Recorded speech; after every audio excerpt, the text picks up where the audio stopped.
Yeah. Yeah. Oh, it's exactly the same size. Exactly the same size. That's No, sorry, we can't have it. We're gonna put a sign here. So if you could do it on the side, or yeah, thanks. You're gonna need to move. This one's gonna have to move too. Yeah. Can we keep Mike flag? Front. No, Not not on the there. front So it panel. has to be on these It's gotta sides, be on the guys. side. That side probably better. Here, if you wanted, there's some space over here. You can do it. Democracy and Avid here. With the Mike flag? Yeah, look. You see? No, a Mike flag. Yeah. Yes. You don't need it though. I mean, kind of preferred if you don't have it. That's what I'm asking. Okay, I so took it off. okay, great. Check. This one just flagging. Yeah. Is this? Oh yeah.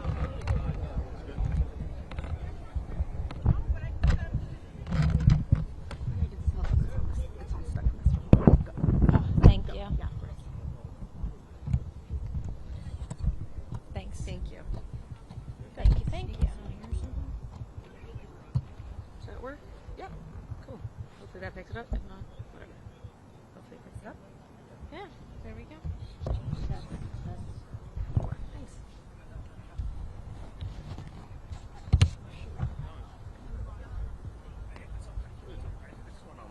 How you been? Hardly see you, man. Yeah, long time no see. I want to make a speech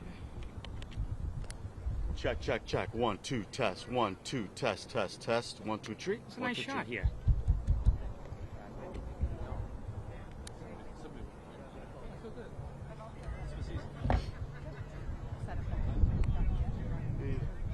A little closer to the globe, but you should I have know. a little further out. What's that? I know, right? Globe. Yeah, I know. You can't really get a good shot with it.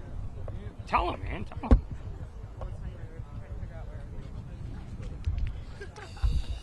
Welcome to the house of fun. There you go.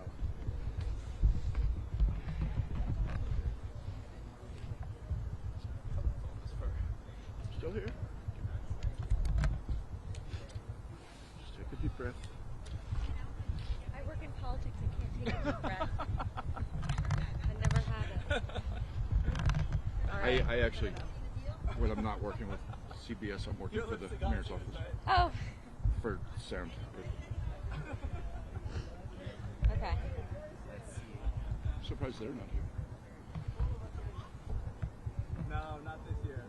Actually, bring it up. Let's see.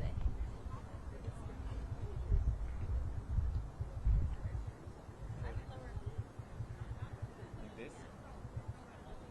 Once you stick that, it's not coming. Okay. Gotta be level, Mather. Well, it is Love level. running. Amazing.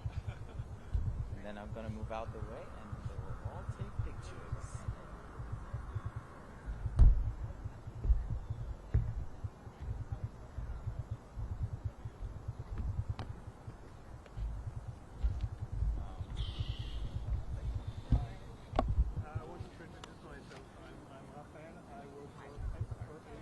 Nice to meet you.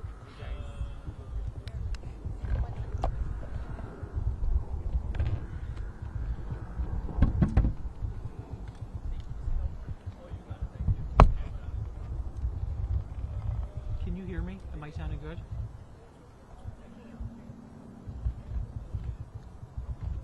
And if I'm talking back here, am I sounding okay? Testing 1 2, testing 1 2. I'm sounding good? Okay.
I do this? It's okay? I was not to see anyone's face.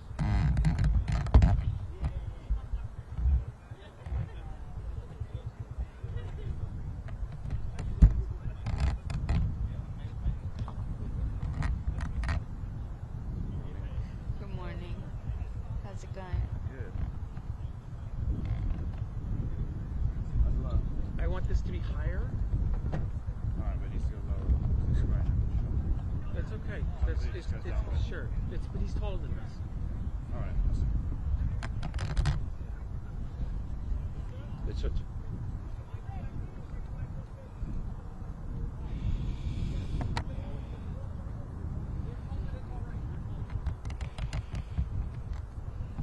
You were told it wasn't all right, but you're not listening to the lady. She said they said they prefer not having a mic flag up there. Yeah, that's not mine. I don't know. I know. I'm just saying. Oh.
Testing. 1, 2, 3. Mic test. 1, 2, 3. Mic test. Mic test. This is Democracy Now!, democracynow.org, the War and Peace Report. I'm not Amy Goodman.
No, just turning it on. That's all. Turning it on. That's all.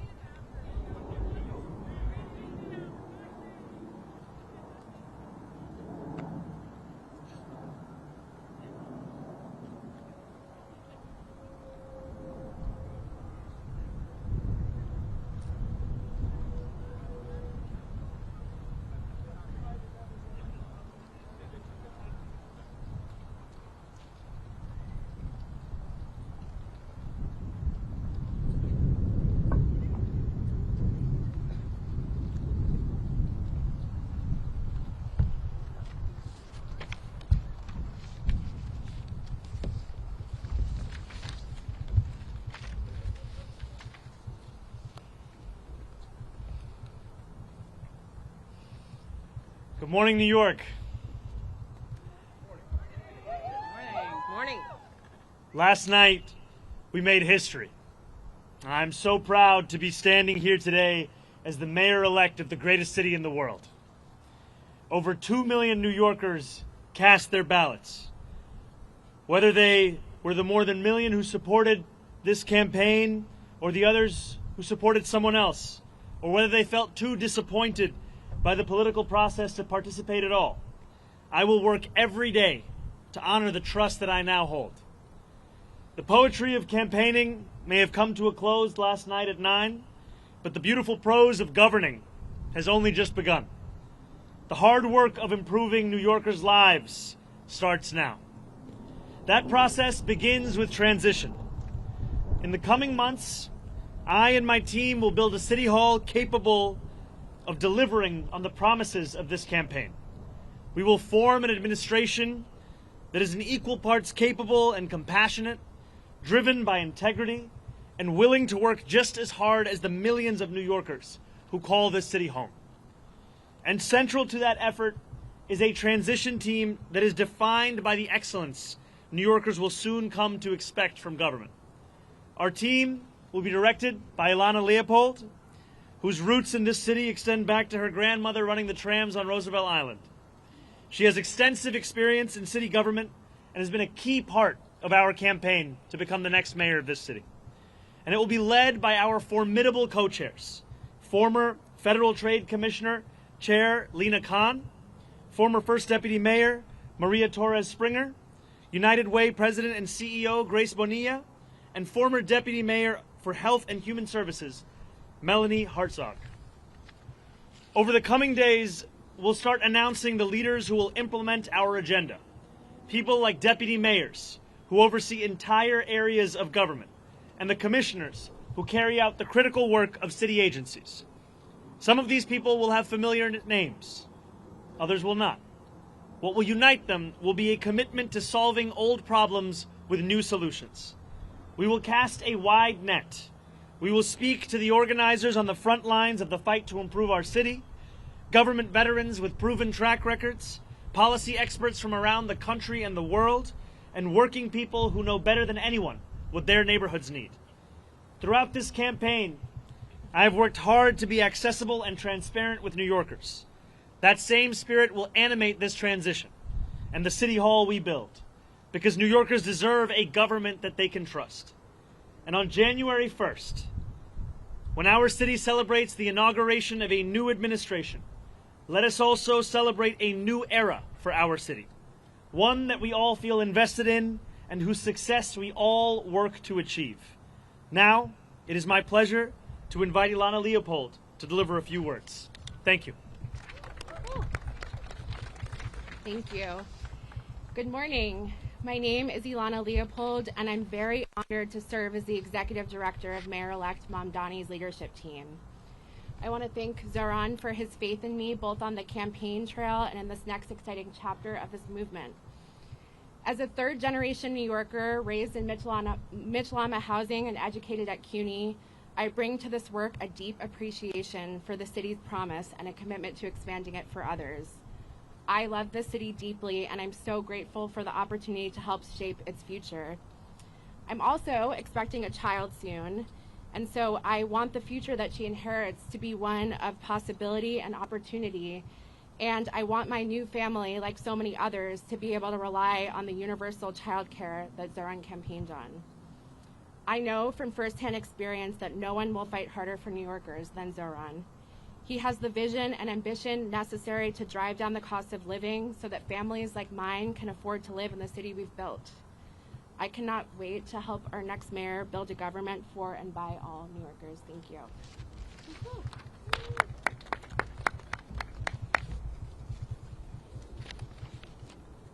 Good morning. My name is Grace Bonilla, and I am excited to be with all of you today. I want to congratulate Mayor-elect Mamdani on his historic victory and a campaign that captured the imagination of so many and centered the needs of working New Yorkers as a North Star. I'm honored to be part of a transition team and eager to work with you to build an administration that will work tirelessly to ensure working New Yorkers can finally afford to live and raise their families in the city that they love.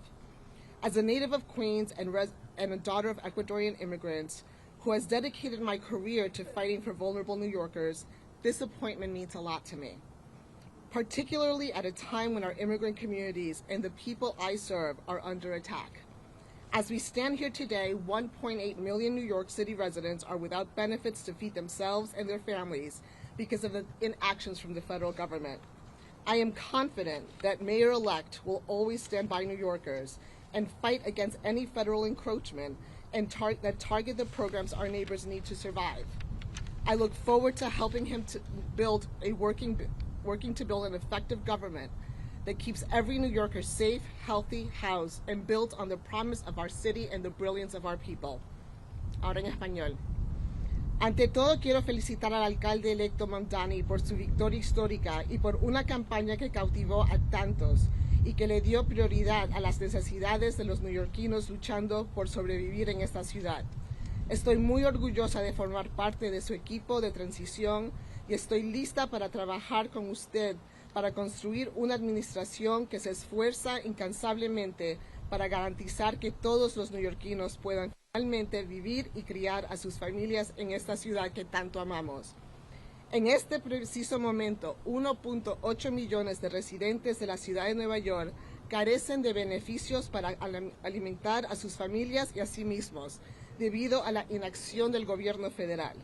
Confío que en el alcalde electo siempre defenderá a los neoyorquinos y luchará contra cualquier acción federal que afecte negativamente a los programas que nuestros vecinos necesitan para sobrevivir. Espero poder ayudar a construir un gobierno eficaz que garantice la seguridad, la salud y la vivienda de todos los neoyorquinos y que aproveche el potencial de nuestra ciudad y el talento de nuestra gente. Muchas gracias.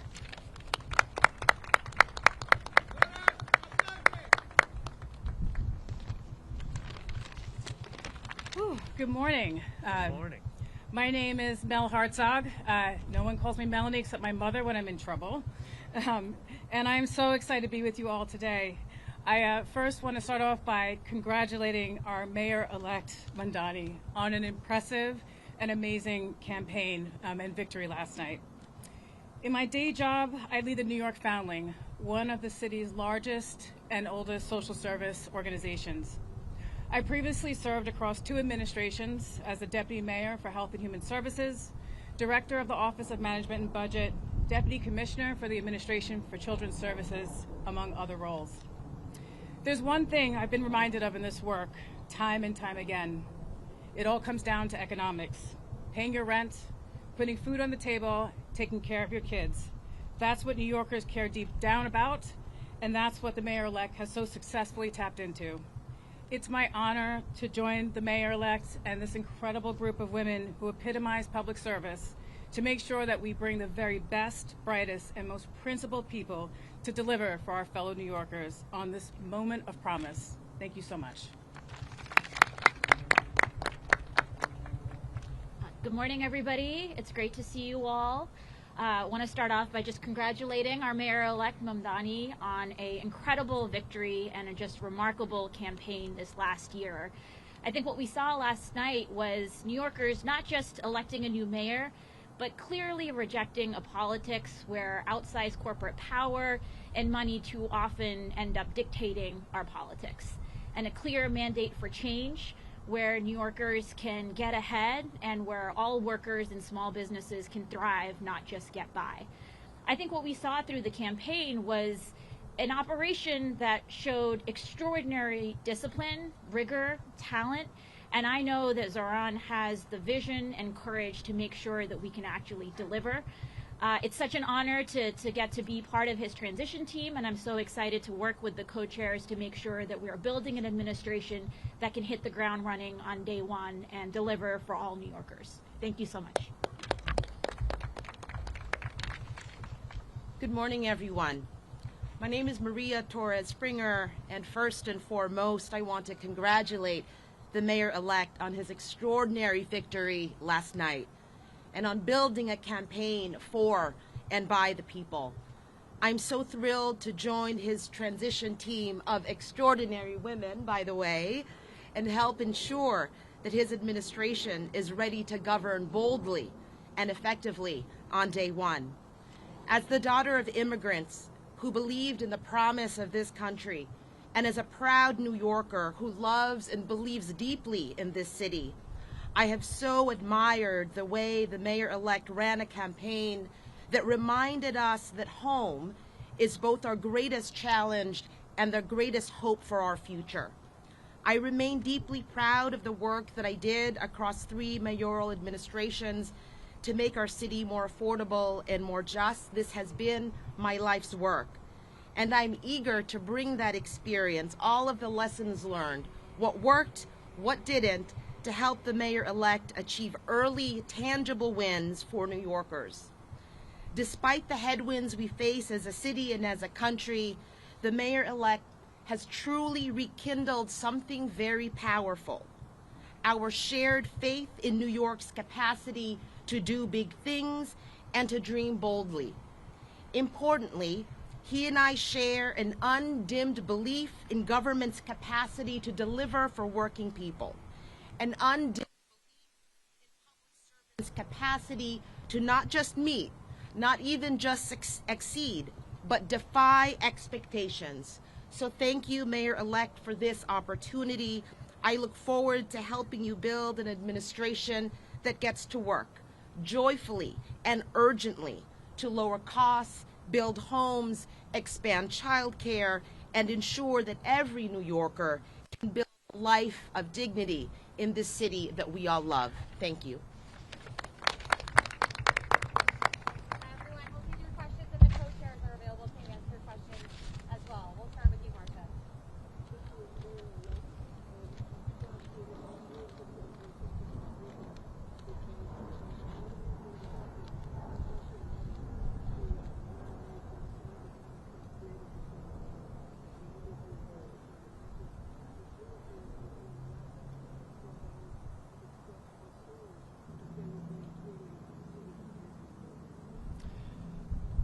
I look forward to being the mayor for every person that calls this city home. That includes the Jewish New Yorkers that voted for our campaign and those that didn't. My responsibility is to all 8.5 million New Yorkers, and we chose this location as a reflection of the borough that I serve and the fact that we are proud to be known as the world's borough. And for far too long, that embrace of so much of what makes New York City special, so much of what makes it the place that we are proud to call it our home, it has been missing in our leaders in this city. And I am excited to be the first immigrant to lead this city in generations. And excited more, frankly, to deliver on an agenda of affordability alongside these incredible co-chairs for New Yorkers across the 5 boroughs. Right here, sorry, we're going to go to Josie right here. Yeah.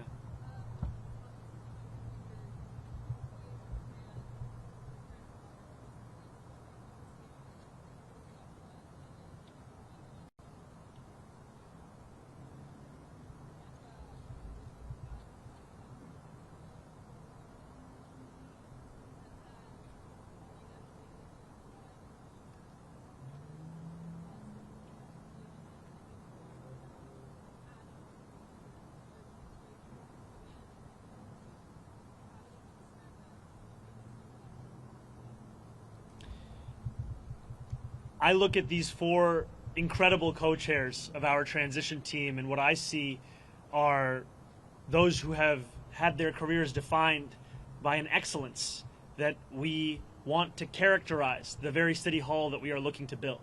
These will be the leaders of our transition, and also this transition will expand and extend beyond any one specific set of issue areas. So the topics of education and public safety continue to be of immense importance. We continue to prepare for the delivery on those very issues alongside the others that concern New Yorkers, and that will be the work of the next 57 days. And just to your second question, I am willing to consider anyone to work in my city hall so long as they are committed to working for my administration and to delivering on an agenda to lower costs for New Yorkers in the most expensive city of the United States. All right, we'll go to Sam over here. Mayor-elect Mamdani, Sam Alcock from Democracy Now! I have two questions. One, what did New Yorkers know that you were asking from Mayor Adams during the transition for the next 2 months? And second, you were not going to be the mayor for the next 2 months, but for months now, ICE agents have been abducting immigrants at 46 Federal Plaza. What is your message to the ICE agents abducting immigrants?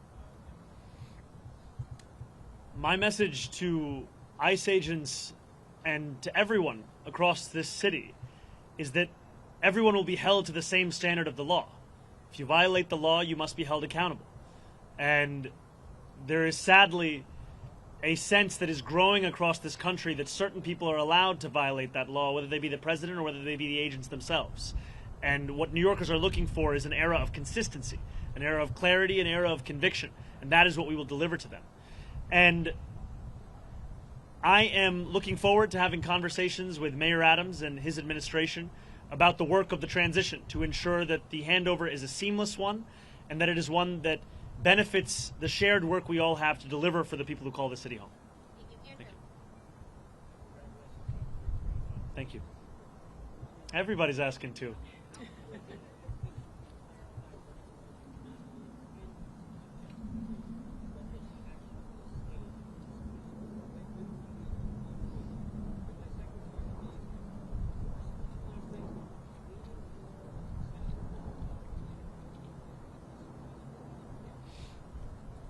I've made my intention clear to retain Commissioner Tisch, and I look forward to having conversations with her on that very subject.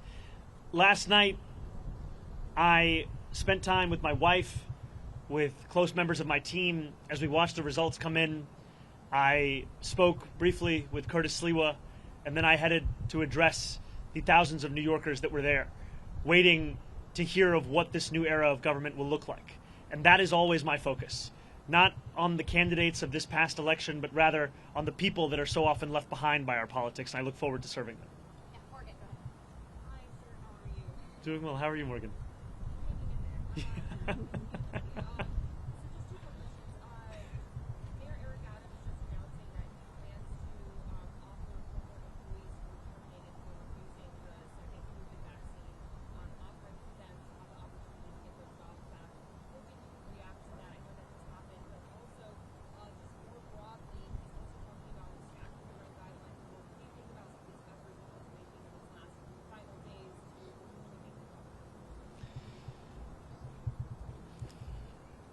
The mayor is seemingly unsatisfied with a record of raising rents by more than 12% on more than 2 million New Yorkers, and has gone so far as to consider appointing someone to the Rent Guidelines Board who is known for being a star, I think, on a show called Selling New York.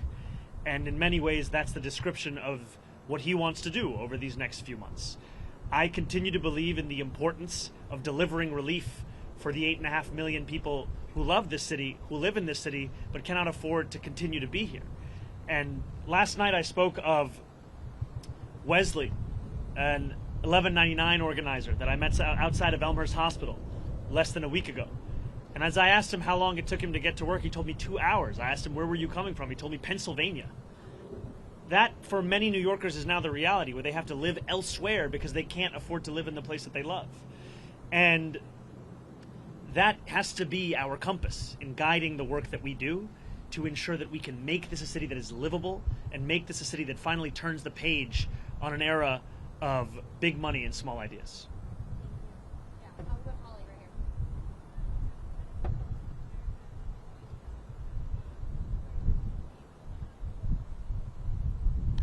I am looking forward to having every member of my coalition being a part of our transition. The transition will be guided by the work that we need to do, and the coalition that brought me to this point has done an immense amount of work and has also been leading in the fight for dignity for working class New Yorkers.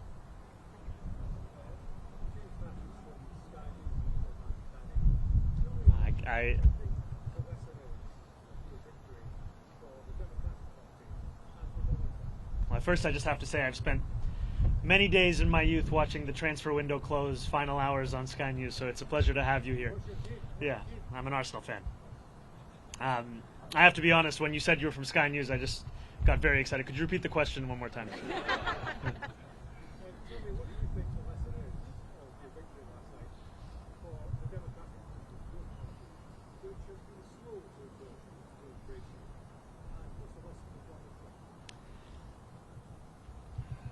I think the lesson for the president is that it's not enough to diagnose the crisis in working class Americans' lives. You have to deliver on addressing that crisis. This is a president who ran a campaign on the promise of cheaper groceries, and now, as was said by one of our co-chairs, has gone so far as to cut SNAP benefits for close to 2 million New Yorkers. Someone who is literally making it harder to afford those same groceries whose price he was decrying not that long ago.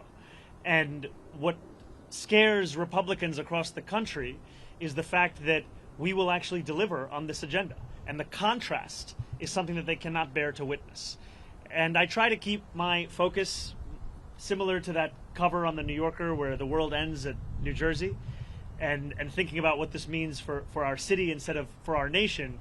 And I will tell you that for our city, what left me with such great hope last night were the stories from so many New Yorkers who had never voted before, who had lost hope in politics years ago. And to stand here before you, having received over 1 million votes in an election that saw turnout the likes of which we haven't seen since 1969, it shows that politics, once again, is offering more than just a settling for the crumbs that are not able to meet the needs of so many families across the city. We are finally offering a vision that can meet the scale of the crisis in working class New Yorkers' lives. Thank you. Thank you very much. Please.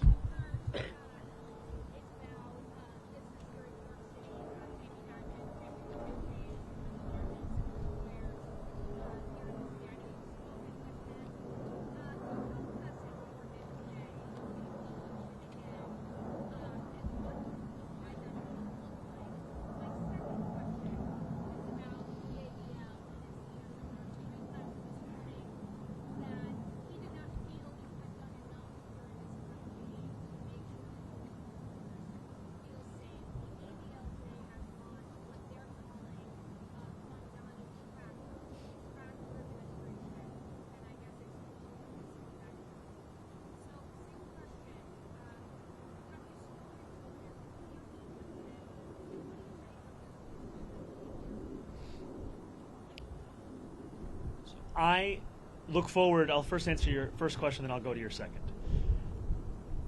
I look forward to meeting with Jamie Dimon and meeting with anyone who is concerned about the future of our city and is invested in the vitality of that same city.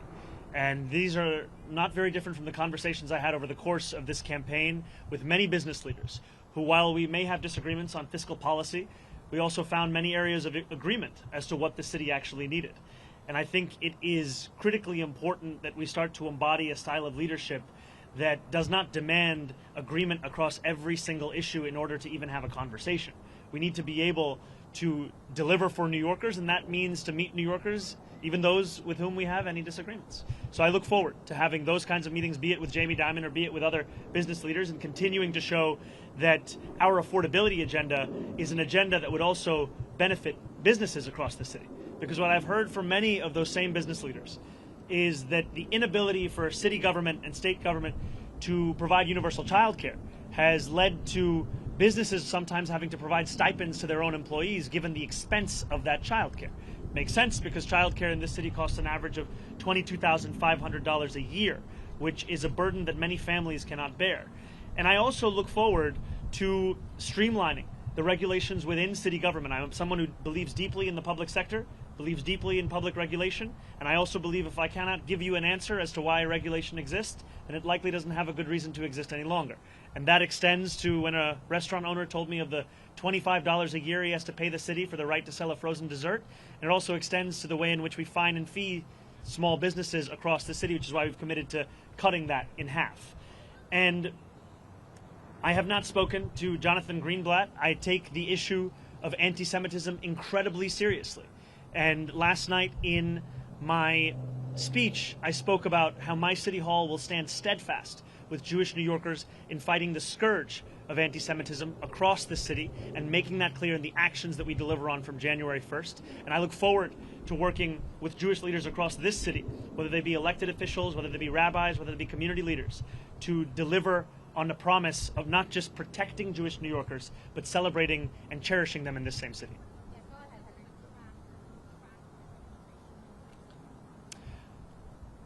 I think that anyone is free to catalog the actions of our administration. I have some doubts in Jonathan's ability to do so honestly, given that he previously said I had not visited any synagogues, only to have to correct himself.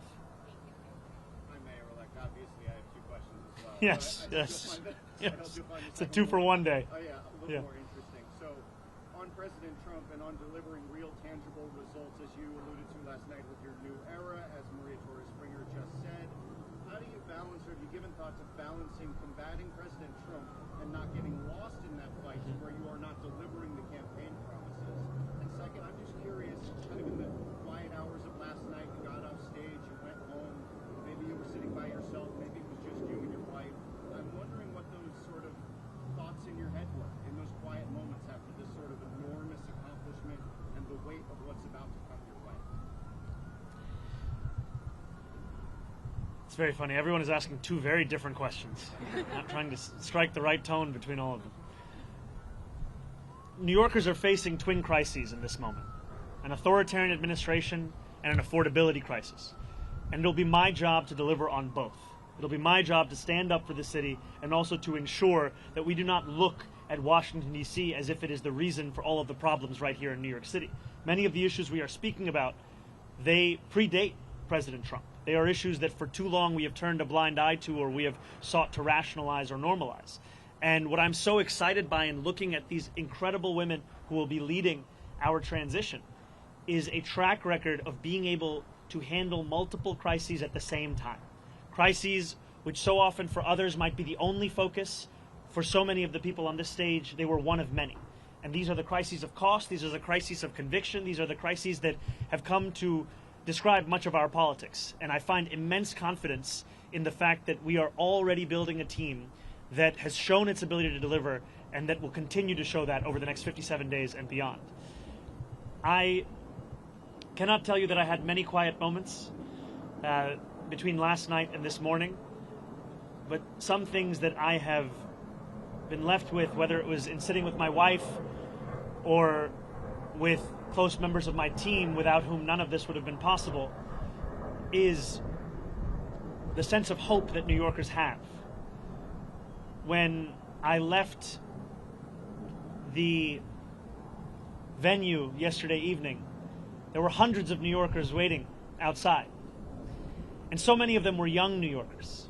So many of them, it may have been their first vote they were ever eligible to cast. And in their eyes and in their shouts and in their screams, I heard the potential for what our politics could be. And it's a potential for New Yorkers to not only be able to see themselves in those that lead them, but more importantly to see their struggles. And just before this, I heard from an immigrant rights advocate who said that the moment that made her whole in the speech that I shared was when I spoke about this city as being one that was built by immigrants, that was powered by immigrants, and now that will be led by an immigrant. I think for too long, many New Yorkers have been told that their only place is in the shadows. And it is incredibly exciting to stand here alongside these leaders to embrace the light that the future will hold for all of us in this city. Yes. Thank you very much. Gracias.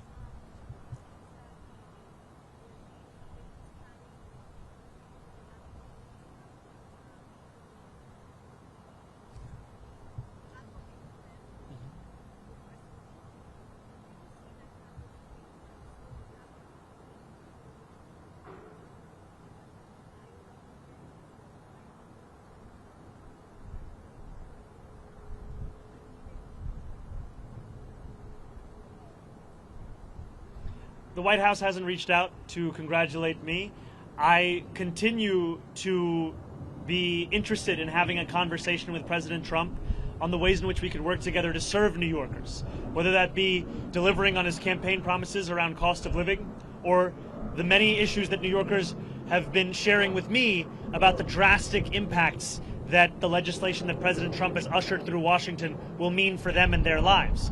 And too often we understand these impacts solely at an individual level. But if we just speak a little bit more about SNAP benefits, these are not just affecting the close to 2 million New Yorkers who are on SNAP, these also affect the grocery stores across our city. There were a number of mom and pop owned grocery stores that spoke to me about the fact that in the Bronx, SNAP revenues make up more than a quarter of all of their revenue. And this has the impact of decimating their ability to keep their doors open. And so I look forward to having those conversations and to making clear that if there is ever anything to be spoken about that could benefit the people of the city, I am ready and willing to speak to anyone about it.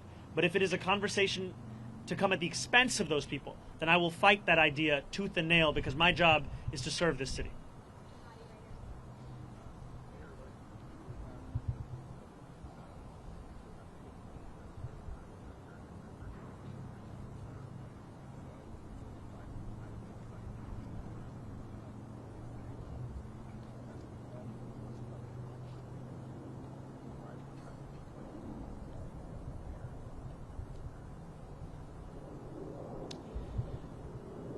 When I speak about Trump-proofing this city, I speak about protecting those with the least from the consequences of a man with the most power in this country.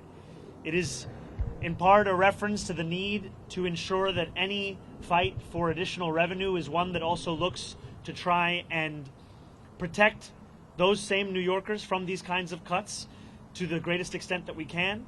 And it's also a commitment to ensure that so many of the storied parts of city government return back to the moments where they were on the front lines of fighting for dignity and civil rights, and I think specifically of our city's law department.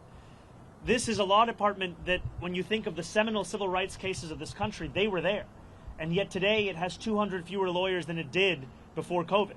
This is an example of a lack of interest from an administration in ensuring that we are investing in the tools that have been proven to protect those same New Yorkers.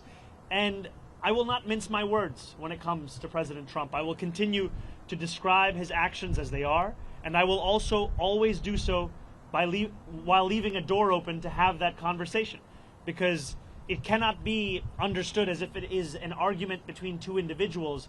I am looking to lead this entire city, and everything that I do must be to the benefit of this city, and I look forward to delivering for that same city. Yeah, hi. Hey, how's it going, Aki? So after your win last night, a lot of critics went to our comment section in the social media news we run, saying, talk to the Mamdani supporters in 6 months, see how they feel. Talk to them in a year, see how bad it's going to get. Do you have any comments on how those folks are reacting and how you're going to prove it? Well, first I'd say we've come a long way since that conversation in Astoria Park, and it's lovely to see you here. You know, I think there were many who said similar things when we launched our campaign on October 23rd. Talk to the campaign in 6 months, talk to the campaign in a year, see where they are. And what we've shown is that the hunger, the dedication, the commitment to excellence and delivering in the ways in which we have been told are impossible, this is what will typify our efforts. It has thus far. This is what will describe them moving forward. And the passion, as Maria had said, of an undimmed potential for government to meet the needs of working people across this city, that is something that we fully intend to deliver on. These were not words that were shared as a means by which to inspire people for the purpose of an election. These were commitments that were made that we intend to deliver on to ensure that New Yorkers can live in the city they call home.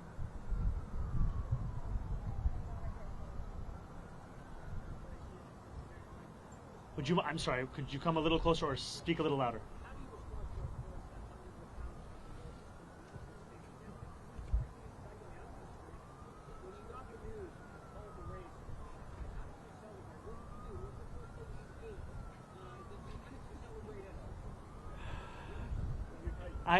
I think the first thing I did was drink some water, and it took a moment for it to settle in. And when it did, oftentimes this job is described with the language of burden, responsibility, pressure. And those things are true. But what is lost is opportunity. And that is really what I felt in that moment when this race was called. The opportunity we have to deliver for people who have come to expect so little from the politics of their city. And that is an opportunity that is at the heart of what motivates me each and every day. And I look forward to fulfilling the trust that was put in me by the more than 1 million New Yorkers who voted for our campaign, and also by New Yorkers who've had concerns or skepticism. I don't begrudge them, because they were subject to tens of millions of dollars in attack ads that told them the thing that should keep them up at night was me, when in fact what I've heard from New Yorkers that the thing that keeps them up at night is the cost of rent, of groceries, of childcare.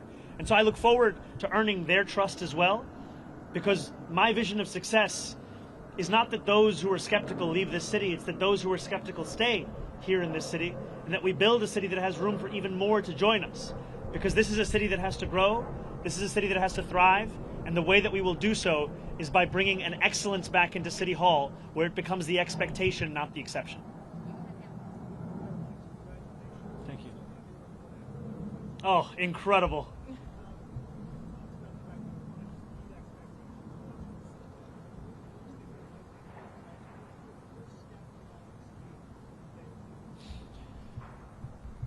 My first day in City Hall will look like my last day.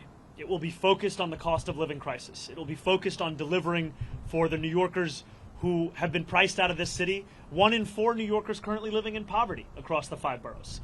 And what excites me so much about being on the stage alongside these incredible leaders is that this is not a job that can be done alone. This is not a job that can be done by one person with one vision. It is a job that must be done by a team that is united in purpose in fulfilling the agenda that we ran on, an agenda of affordability. And for too long, we have heard from politicians who have told us what they can't do, and in reality what they mean to say is what they won't do. And I'm excited to prove that making people's lives better is not simply an ideal, it is something that we can fulfill in the day-to-day work of our administration. Thank you. Thank you very much, Ethan.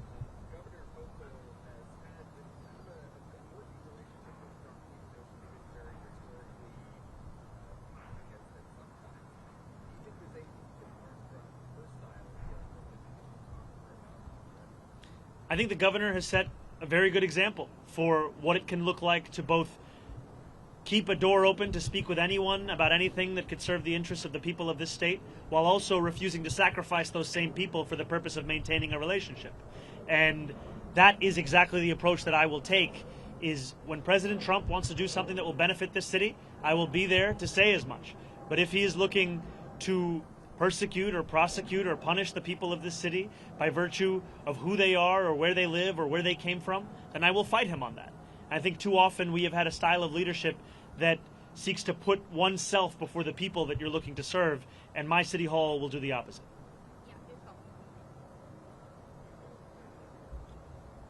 Oh, thank you.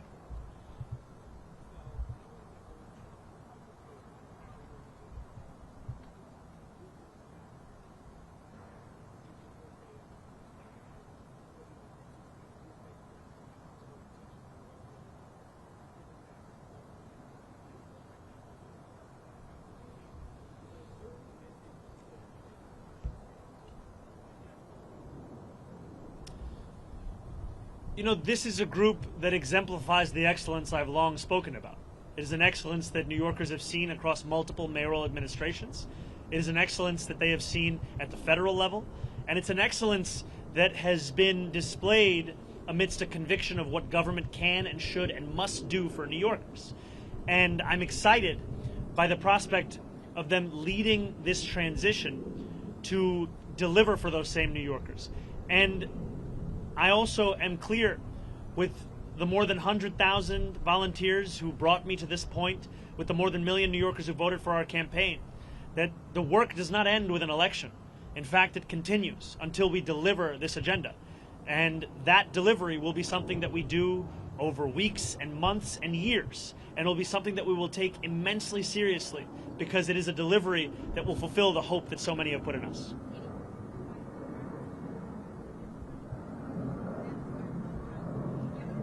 Could we do the first one? I'll answer, then we go to the second one? Perfect. Yes.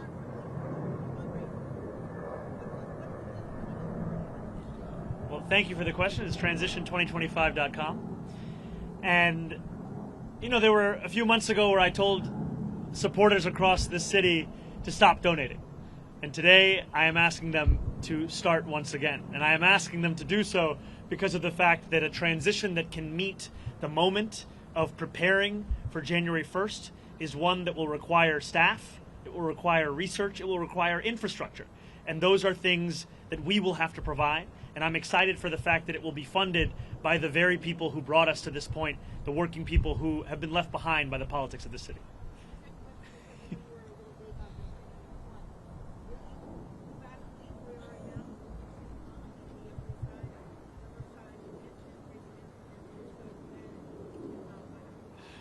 You know, I did get a text from my super late this night.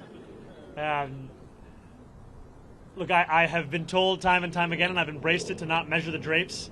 And here I am the day after being asked to use a ruler. And I will tell you that my focus right now is on the transition team. I will speak with my wife. I will think about this further. But when I have something to share, it will be done so publicly. Andrew Cuomo did it.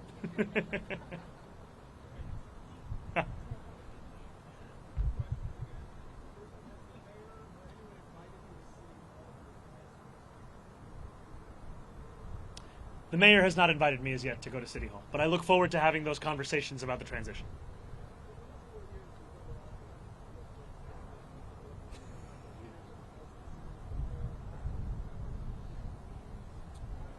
You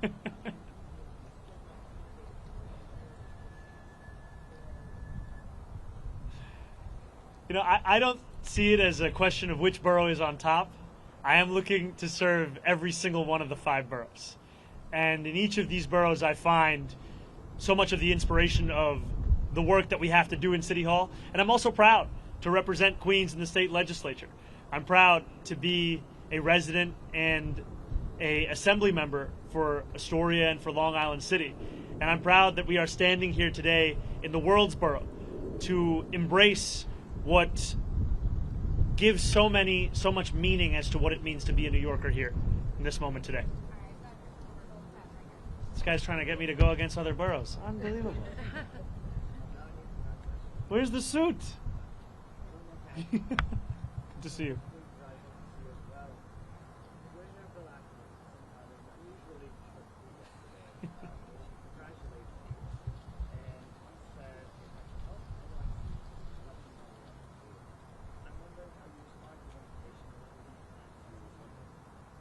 Well, I appreciated Bill Ackman's tweet and the sentiment of it, and I will continue to have conversations with anyone who is committed to the welfare of this city, the vitality of this city, and those are the conversations I will have over the next 57 days and beyond.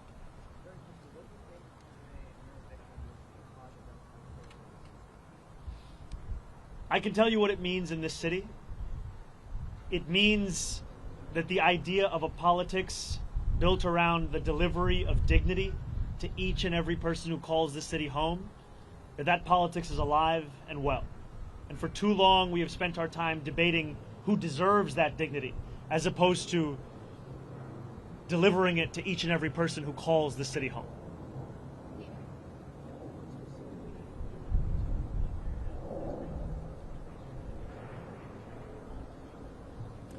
I didn't hear the second one. You know, even amidst my many critiques that I have of the Adams administration, we have to have a sober analysis of the work that is done in any single administration. And I think that City of Yes is something that is a significant and good step forward. I think that trash containerization is another example of something that we should continue to pursue. And these are examples to me of some of the issues which have been long recognized by New Yorkers as ones that need to be contended with by government and ones that have simply been ignored. And I look forward to continuing on those issues and then correcting the course in many another areas of city government. And I look forward to working with the council and with the next speaker on delivering on an agenda of affordability for each and every person that calls the city home. Thank you guys so much. Thank you all. Thank you. Not yet.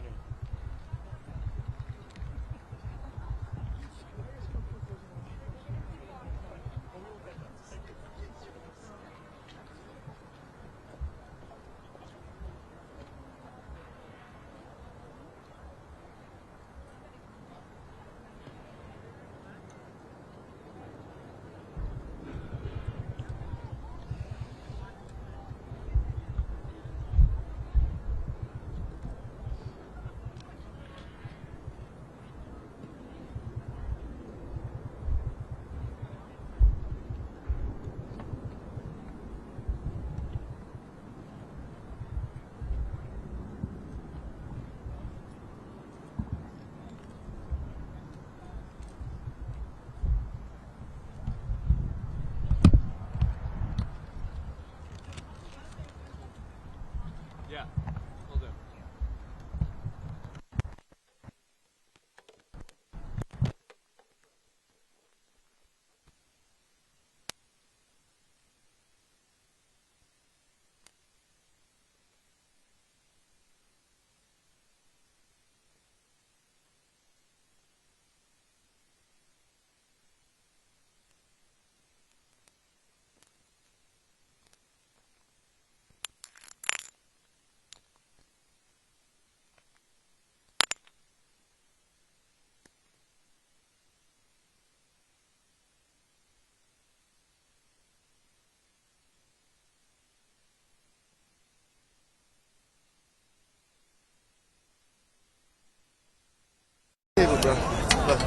Oh, that's the one I borrowed from I borrowed cable. Don't blame mine, man. It's like 25 years right here. Get rid of it. You don't get rid of old stuff. They got you still. And it's working. Oh, and they got Steve. You know, the dust is just everywhere you go. The dust. We're done with it. Proud of it, you know.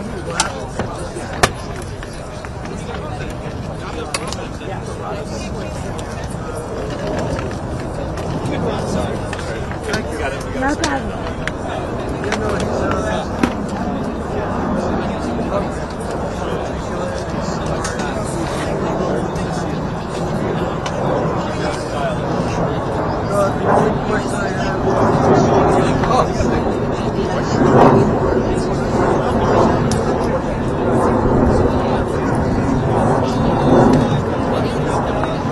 crazy thing is that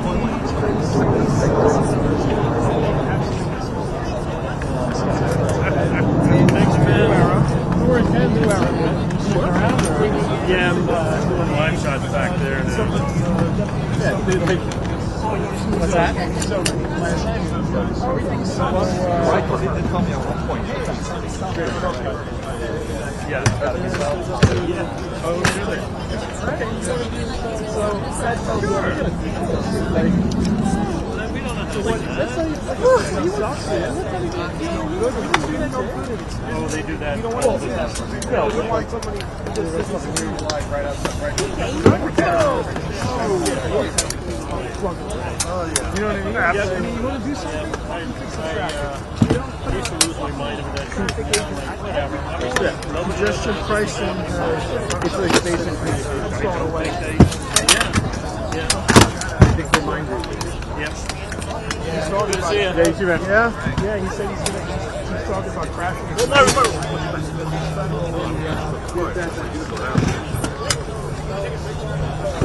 There's something to do about it that's federal. Right? This is going to be a 4-year war for Trump and Mamdani. But Mamdani has nothing to do with the price. That's the government. I just want him to fix the fucking traffic. So if he could do that, then, you know, great. Right in with the press. and that would require putting a traffic cop on the corner of every traffic cop. You really want to fuck up traffic? every street corner. Nah, bro. Back in the day, you drive home, right? And when there was traffic cops everywhere, you were